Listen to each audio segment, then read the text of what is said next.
Netcasts you love. From people you trust. This is Twit. The Samsung Galaxy S4. We watched the live event, that crazy Broadway event where they told the world about the Galaxy S4. And I finally got one. And actually I have two. I have a US version. This is the AT&T version. It's the white version. This is a 4-core Snapdragon processor with LTE capability. But the one I'm going to probably use is this. This is an unlocked 8-core. It's an Exynos. 8 processors in here. But what you give up, of course, with 8 processors is, oh, there's Shannon. What you give up with 8 processors is the LTE capabilities. This is actually one of many photo modes where you can freeze something. So you were moving around, the TV was moving around, but I said, I'm going to freeze Shannon's head. So you'll see your hands move, everything's moving, but your head didn't move. You get one expression the whole time. That's one of about a dozen gimmicky That is so weird. photo modes in the camera. And I have to say, gimmicky is the word that comes to mind when you look at the Galaxy S4. In terms of specs, it's pretty amazing. You might say this looks a lot like a Galaxy S3. It does. It's very much the Galaxy form factor. They haven't changed that hardly at all. But it is a 5-inch screen. They managed to make the screen bigger while making the phone slightly smaller by going all the way out to the edge. You see the bezels are very thin. This screen almost fills the entire phone. One thing that is a little, I don't know, controversial, I happen to like it, but Samsung still puts physical home buttons on their Android phones. You know, the Google folks try to get rid of all buttons. They wanted phones to be all screen, but we still have 2 capacitive buttons, a menu button and a back button, and a single physical home button on the phone. I'm personally pretty used to it, having used a number of Galaxy phones, both the Note 2, the Galaxy S3, the S2. Wow, quite a few, haven't I? I've been a long line. So this feels very comfortable to me. I actually prefer having physical menu and back buttons as opposed to on-screen buttons. They don't take up as much room. It's funny, The Verge complained about this back. You see, this is brand new. I already got a lot of fingerprints. This is the dark-colored one. They call it the gray mist or something. They have some silly name for it. It's black and white, folks. And they complained about the back, saying it was slimy. Well, it is a very smooth plastic back. But if you've ever had a Galaxy phone before, you're probably pretty used to it. There's a reason why plastic is a good choice. Last week, I compared it to the beautiful aluminum unibody of the HTC One. And indeed, the HTC One is a gorgeous phone, but it turns out plastic's a better material for use of the phone for a couple of reasons. One, it doesn't impede the antennas, and your hand doesn't impact it as much either. So you've got NFC works better, the phone's antenna works better, but this is the real reason from my point of view you can pop it off. And this is probably the most significant difference between the HTC One and the Galaxy S4. A removable battery, 2,600 milliamp hours, pretty good battery, but you can always pop in another one if you run out of space, plus room for an SD card. Now, you really need that on this phone because here's the bad news. While the HTC One is available in 32 and 64 gigabyte versions, you'll have to buy the memory you want ahead of time because you can't add memory after the fact. There's only one memory form factor for the Samsung Galaxy S4, a very meager 16 gigabytes, but the story's even worse because when you get the phone home, there's only about 8 or 9 gigabytes free. Most of that is used up by the junkware that Samsung has loaded this phone up with. This is an unlocked, there's no carrier on this phone, and it's still just jam-packed with Samsung silliness. And to only have 8 gigs free on a modern Android phone is a real issue, primarily because Android likes the apps to live on main memory. Now, I did put a 64 gig SD card in here. That means my music and my photos and media can live on the SD card, audiobooks and so forth, but I still have to have enough memory for my apps. Some apps can be moved, but for the most part, you want to leave apps on the main internal memory. 8 gigs, you'll have to check and see how many apps you've got. If you've got an awful lot, 8 gigs might get a little short after time. That's something to really keep in mind, and I think a legitimate criticism of the Samsung Galaxy S4. In terms of features, pretty amazing. This 5-inch screen is 1920 by 1080, 441 dots per inch, very high resolution. Is it Retina? Absolutely. Although, because it's Super AMOLED, it is a pentile display. And if you do look close up, you can see it's perhaps not as crisp as the IPS LCDs display on the HTC One. The One definitely wins in terms of crispness and vibrancy of display. On the other hand, it's not exactly a poor display on the Galaxy S4. It is very crisp, very beautiful. There's a lot of functionality built into this phone. You probably saw on the ad, there's a lot of sensors in here. I can wave at the phone. I can look at the phone. It sees my eyes. I could scroll through pages by looking up and down or waving my hand up or down. I could pick up the phone by waving my hand in front of it. To me, a lot of that is just pure gimmickry. I don't really see the need for it. Samsung obviously is looking for ways to differentiate their phone from the competition, and certainly there is a lot of differentiation in here. When you look at the camera app, well, it just goes on and on and on. I showed you the motion feature, but if we look at modes, there's a animated photo. That's what I just showed you. There's rich tone HDR. There's the eraser mode where we can erase stuff that moves through a static picture. There's a panorama mode, pretty stock. A lot of Android phones have that. Sports mode means a faster frame rate. Night mode means a wider aperture. This is a 13 megapixel camera. That's probably about the highest you're going to see in in almost any standard phone. Best photo is kind of fun. You take a series of pictures, and then you could select one with a smile and so forth.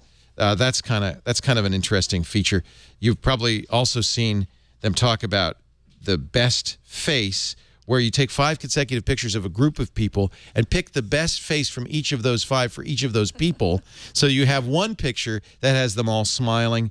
Sound and shot's weird. You take a static picture, but you have about 3 seconds of sound in the background. The drama mode's the one they've been talking a lot about it, where you have, it looks like multiple exposures as somebody moves through the frame. That's just the beginning, though. I mean, there's a ton more in here. All sorts of editing features and mode features, all sorts of stuff going on. It might take you days to learn the camera. In fact, I have to point out that this is one of the few phones that actually comes with manuals, 3 of them, a quick start guide, a handbook, and a full manual. This is more manuals than I got with Windows 8. And you know what? There may be more to learn than there is with Windows 8. This is one of the most junk-laden phones I've ever seen. Now, one man's junk is another man's treasure. And if you are a photographer, some of these photo modes might be really valuable to you. The nice thing is, yeah, you have the wave mode and the don't touch mode and the look mode, and you don't have to use them if you want to take them out. All of these can be turned off or on. In fact, I have to say, points to the Galaxy S4 compared to the HTC One for flexibility. There are so many settings in here. You can do so many things with this phone that the basic manufacturer settings have 4 tabs total, and you could probably put in more. Look at this. If I just play with the notification center, I can add a bunch of different buttons to my drop-down notifications.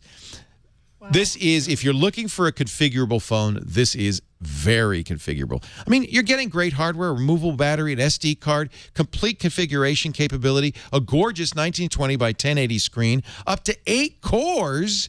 Removable battery means I don't have to worry about battery life, but I'm getting about 8 to 10 hours. It's at least as good as the HTC One. And, of course, whenever I buy a Galaxy phone, I usually buy 1 or 2 extra batteries so I can keep them in my pocket ready to go.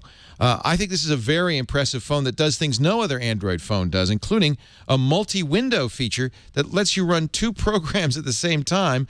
This is as close to a desktop computer as you can get. I haven't fully configured this phone. This one just came today. This is the new unlocked version of the phone. One other big advantage, in my opinion, of the Samsung Galaxy S4 against the HTC One, it's running Android 4.2.2, the latest version of Jelly Bean. Will only be the latest until Google I/O in a couple of weeks. But, hey, it's the latest today. This is the HTC is running 4.12, a considerably older version. I like having the latest. And one of the things that 4.22 does is have live notifications in the drop-down. I find those very useful. If you're an Android phone buff, if you've used a Galaxy phone before, I think you're going to like this phone a lot. You can customize the heck out of it, make it work the way you want to. Of course, I'm going to put a different bootloader or a launcher on here. I'll probably put Nova Launcher on here, really customize the heck out of it. It's available on all the carriers. It's not much more expensive. By the way, somebody wondered about the cheesy Life Companion that you see when you first turn on the phone. You can absolutely change that to your name, to a clock, to anything you want. And Samsung provides these beautiful, see, I've changed it to a clock here, travel lock screens from different parts of the world. That's kind of fun. Yeah. Where is that? That's Rome. Yeah, that's the Trevi Fountain, right? Other features that I kind of like, you were talking about your Fitbit.